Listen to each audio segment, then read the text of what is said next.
Hi అండి, అందరికీ నమస్కారం. ఈరోజు కూటమి ప్రభుత్వం ఏర్పడి 15 నెలలు గడుస్తున్న సందర్భంగా అనంతపురం జిల్లాలో సూపర్ సిక్స్ సూపర్ హిట్ అని ఒక భారీ బహిరంగ సభను కూటమి ప్రభుత్వం ఏర్పాటు చేసింది. కూటమి ప్రభుత్వం ఏర్పడిన 15 నెలలకి ఇది ఒక భారీ బహిరంగ సభ కావటం విశేషం. ఈ సభకు ముఖ్యమంత్రి నారా చంద్రబాబు నాయుడు గారు, డిప్యూటీ సీఎం పవన్ కళ్యాణ్ గారు, అలాగే క్యాబినెట్ మినిస్టర్సు, కూటమి ప్రభుత్వ ఎమ్మెల్యేలు, రాజ్యసభ సభ్యులు, ఎంపీలు పెద్ద ఎత్తున హాజరయ్యారు. అలాగే సుమారు 6 లక్షల మంది లబ్ధిదారులు, టీడీపీ, జనసేన, బీజేపీ పార్టీ కార్యకర్తలు, ప్రజలు పెద్ద ఎత్తున ఈ సభకు హాజరయ్యారు. ఈ సభను ఉద్దేశిస్తూ నారా చంద్రబాబు నాయుడు గారు ఈ విధంగా మాట్లాడారు.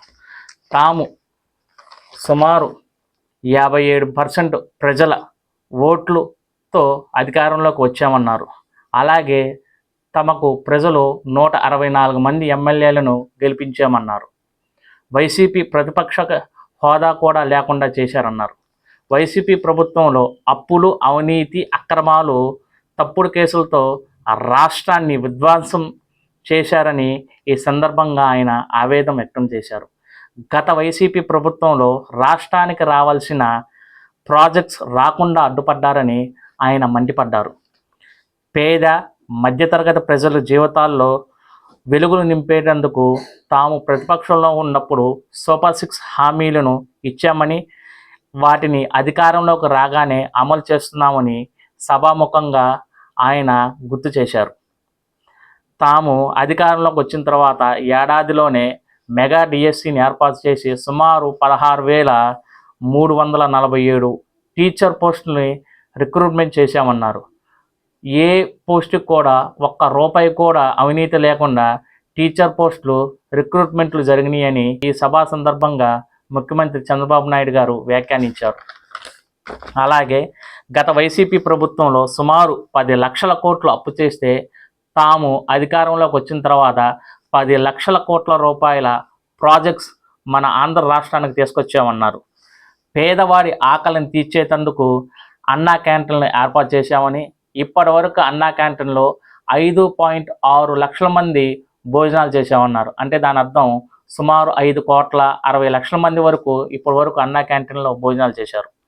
గత వైసీపీ ప్రభుత్వంలో దాదాపు 93 పథకాలను రద్దు చేశారని, తాము అధికారంలోకి రాగానే ఆ 93 పథకాలను పునరుద్ధరించామని ఈ సభాముఖంగా చంద్రబాబు నాయుడు గారు మాట్లాడారు. యూనివర్సల్ హెల్త్ స్కీమ్ తీసుకొచ్చామని, దీని ద్వారా పేద మరియు మధ్యతరగతి ప్రజలకు వైద్య ఖర్చులు బాగా తగ్గుతాయని అన్నారు. ప్రధాని మోడీ గారిని ఆయన పొగడ్తలతో ముంచెత్తారు. జిఎస్టీలో సంస్కరణలు తీసుకొచ్చారని, పన్నులు తగ్గించడం వంటి మంచి నిర్ణయాలు తీసుకుంటున్నారని మోడీ గారిని అభినందించారు. జగన్మోహన్ రెడ్డికి, ఆయన ఎమ్మెల్యేలకి చిత్తశుద్ధి ఉంటే వారు అసెంబ్లీకి వచ్చి ప్రజా సమస్యలపై పోరాటం చేయాలని చెప్పి ఈ సభ సందర్భంగా ఆయన వ్యాఖ్యానించారు. అలాగే ఇది కూటమి ప్రభుత్వం అని, అందరి ప్రభుత్వం అని, అన్ని వర్గాల ప్రభుత్వం అని సభాముఖంగా ఆయన తెలియజేశారు.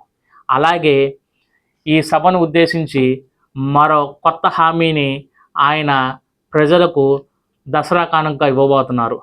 ప్రతిపక్షంలో ఉన్నప్పుడు ఆయన వాహన మిత్రులకు సుమారు సంవత్సరానికి 15,000 రూపాయల హామీని ఇచ్చారు. ఆ హామీని ఈ దసరా కానుకగా వాహనం ఉన్న ప్రతి ఒక్కరికి తమ అకౌంట్లో సంవత్సరానికి 15,000 రూపాయలు వేయనున్నారు. Thank you.